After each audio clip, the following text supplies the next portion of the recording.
Shalom saudaraku, kebenaran hari ini, Jumat 6 Mei 2022 berjudul, Kemungkinan Berbuat Dosa. Orang Yahudi punya tatanan ekonomi, sosial, dan politik. Semua ada di dalam hukum mereka.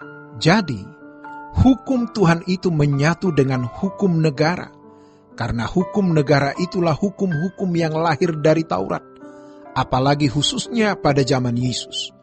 Maka, ada pemerintahan imam-imam yang tidak kalah dominannya dengan pemerintahan politik.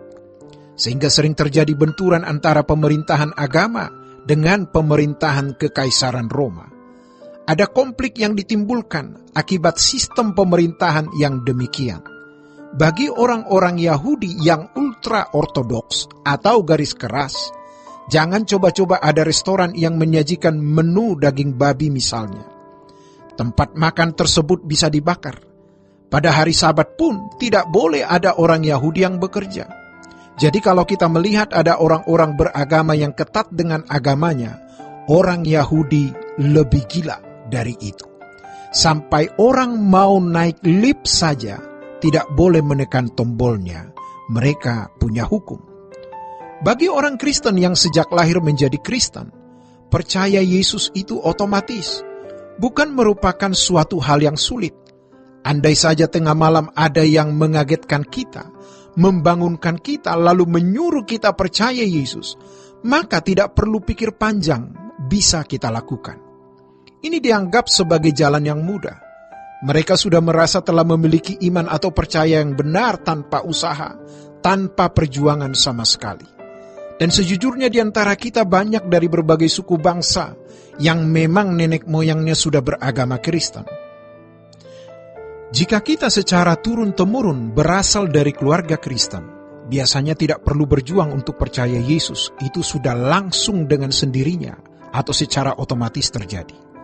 Jika kita beragama Kristen hanya karena faktor keturunan, besar kemungkinan kita tidak mengerti apa itu percaya yang benar. Kita pikir percaya itu mudah, yaitu mengaku Yesus sebagai Tuhan dan Juru Selamat.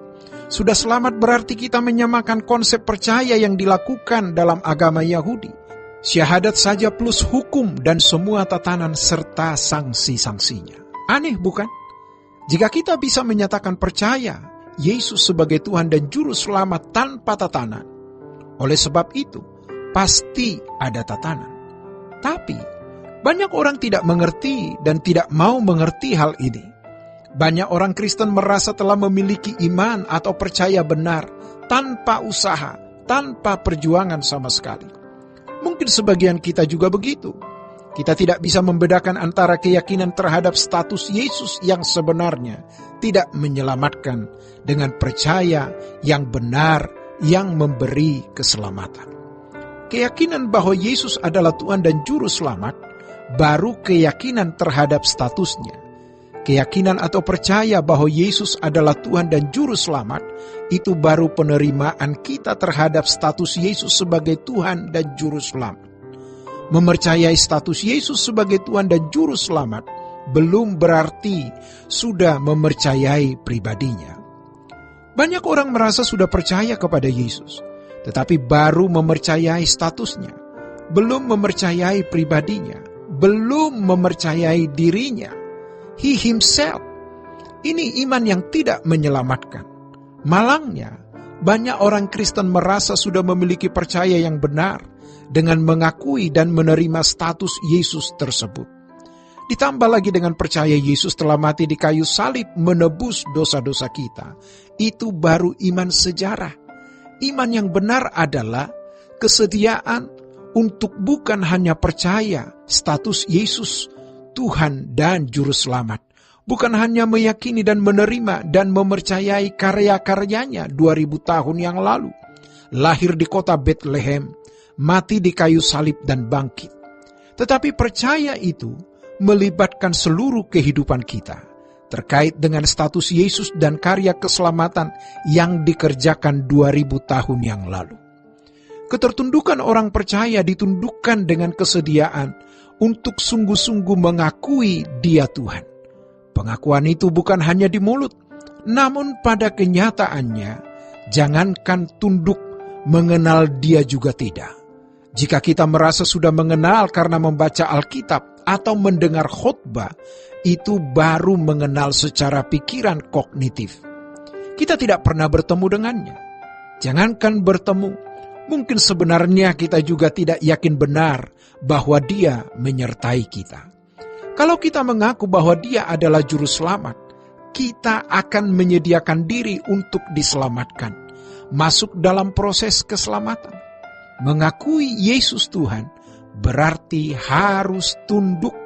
Mengakui Yesus juru selamat artinya harus dibawa kepada proses keselamatan.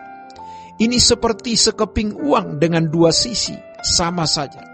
Kalau kita hanya mengaku Yesus dalam statusnya sebagai Tuhan dan Juru Selamat tanpa melibatkan seluruh hidup kita, ruang hidup kita masih bisa dimasuki dosa dan percintaan dunia. Kalau kita hanya mengaku status Yesus sebagai Tuhan dan Juru Selamat, berarti kita masih membuka kemungkinan berbuat dosa dan mencintai dunia.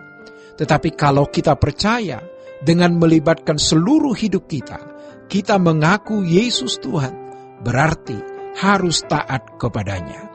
Menerima Yesus sebagai Juru Selamat berarti dikembalikan ke rancangan Allah semula.